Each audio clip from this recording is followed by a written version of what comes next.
வணக்கம். சுப்பிரமணியம் யோகாமணி சேனலுக்கு உங்களை அன்புடன் வரவேற்கிறேன். இன்றைக்கி நம்ம சமையல் குறிப்பில் நம்ம பார்க்க போகிறது சுவையான கல்யாண வீட்டு வத்த குழம்பு எப்படி செய்யலாம்னு பார்க்கலாம் வாங்க. அனைவருக்கும் அன்பு வணக்கம். திருமதி சுப்பிரமணியம். சமையல் குறிப்பில் இன்றைக்கி நம்ம பார்க்க போகிறது நல்ல டேஸ்டியான கல்யாண வீடுகளில் நம்ம சாப்பிட்ற வத்த குழம்பு. இன்றைக்கி நான் மிளகு தக்காளி வத்தல் தான் யூஸ் பண்ண போகிறேன். ஒரு 4 ஸ்பூன் அளவுக்கு மிளகு தக்காளி வத்தல் எடுத்து வச்சுருக்கிறேன். தாளிக்கிறதுக்கு கடுகு, உளுந்தம்பருப்பு, வெந்தயம், கருவேப்பிலை, தக்காளி 1/2 கப் அரைச்சி வச்சுருக்கிறேன். கார்லிக் வெள்ளைப்பூடு ஒரு 1/2 கப் உரித்து வச்சுருக்கிறேன். சின்ன வெங்காயமும் ஒரு 1/2 கப் உரித்து வச்சுருக்கிறேன். அது தவிர உப்பு, குழம்பு பொடி, அப்புறம் கொஞ்சம் கடுகும் வெந்தயமும் ட்ரை ரோஸ்ட் பண்ணி வறுத்து வச்ச பொடி கொஞ்சம், அப்புறம் புளி நல்ல தாராளமாக ஒரு 2 கப் கரைச்சி வச்சுருக்கிறேன். இப்போ ஒன்றுனா நான் செய்ய ஆரம்பிச்சிட்றேன். அடுப்பில் ஒரு பேன் வச்சு நல்ல ஒரு 3 டீஸ்பூன் அளவுக்கு நல்லெண்ணெய் ஊற்றிருக்கிறேன். அது காஞ்சிருச்சு. இந்த மிளகு தக்காளி வத்தலை அதில் வறுத்துட்டு இதை தனியாக வச்சிட போகிறேன். இது நல்லா பொரிஞ்சிருச்சு. இதை அப்படியே தனியாக வச்சிடலாம். அடுப்பில் இன்னொரு வாணலி வச்சு நல்லா 1 டேபிள் ஸ்பூன் அளவுக்கு நல்லெண்ணெய் ஊற்றிருக்கிறேன். இந்த குழம்புக்கு நான் எல்லாமே நல்லெண்ணெய் தான் சேர்க்குறேன். தாளிக்கிறதுக்கு எல்லாமே முதல்ல இந்த வெள்ளைப்பூடு கார்லிக் வதக்கிக்கலாம். நல்லா பூண்டு நல்லா பொன்முருவலாக வந்துருச்சு, நல்லா வதங்கிடுச்சு. இப்போ சின்ன வெங்காயம் நறுக்கி வச்ச சின்ன வெங்காயத்தையும் போட்டு நல்லா வதக்குறேன். அடுத்தது இந்த அரைச்சி வச்சுருக்கிற தக்காளியை ஊற்றிடுறேன். வெங்காயம் வதங்கினதும் தக்காளியை சேர்த்தாச்சு.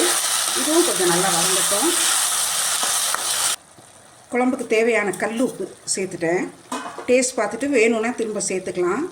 வத்த குழம்பு பொடி என்கிட்ட தனியாக இருந்தது, அதனால் குழம்பு பொடி தனியாக 3 ஸ்பூன் போடுறேன். இன்றைக்கி நான் வைக்கிற குழம்பு ஒரு 5-6 பேருக்கு போதும். நீங்கள் வைக்கிறப்போ உங்களுக்கு எவ்வளோ தேவையோ அதுக்கு தகுந்த மாதிரி ப்ரப்போர்ஷனேட்டாக அளவுகள் குறைச்சிக்கோங்க அல்லது கூட்டிக்கோங்க. இந்த குழம்பு பொடி உப்பையும் சேர்த்து இதில் நல்லா வதக்கிட்டேன். அடுத்தது கரைச்சி வச்சுருக்கிற புளியை நல்லா இதில் தெளிவாக ஊற்றிடலாம்.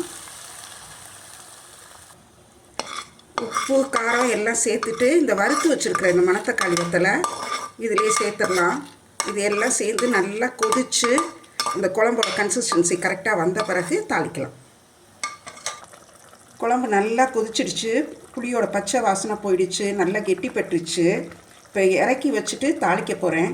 அதுக்கு முன்னாடி இந்த பொடி ஒன்று, அதாவது கடுகும் வெந்தயமும் ட்ரை ரோஸ்ட் பண்ணி பொடித்த பொடி, அது ஒரு 1/2 டீஸ்பூன் சேர்க்குறேன்.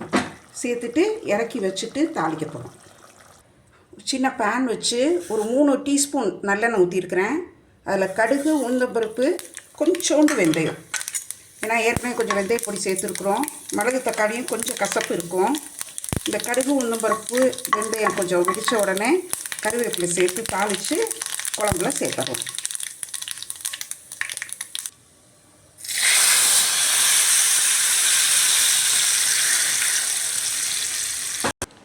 நல்ல டேஸ்டியான கல்யாண வீடுகளில் நம்ம விரும்பி சாப்பிட்ற மிளகு தக்காளி வத்த குழம்பு தயாராகிடுச்சு. சாதத்தோடு சேர்த்து சாப்பிட்றதுக்கு, தயிர் சாதத்தோடு சேர்த்து சாப்பிட்றதுக்கு ரொம்ப ரொம்ப நல்லாயிருக்கும். செய்து பாருங்கள், எப்படி இருந்துச்சுன்னு சொல்லுங்கள். இந்த வீடியோவை லைக் பண்ணுங்கள், ஷேர் பண்ணுங்கள். எங்கள் யோகாமணி சேனலுக்கு சப்ஸ்கிரைப் பண்ணுங்கள். நன்றி, வணக்கம்.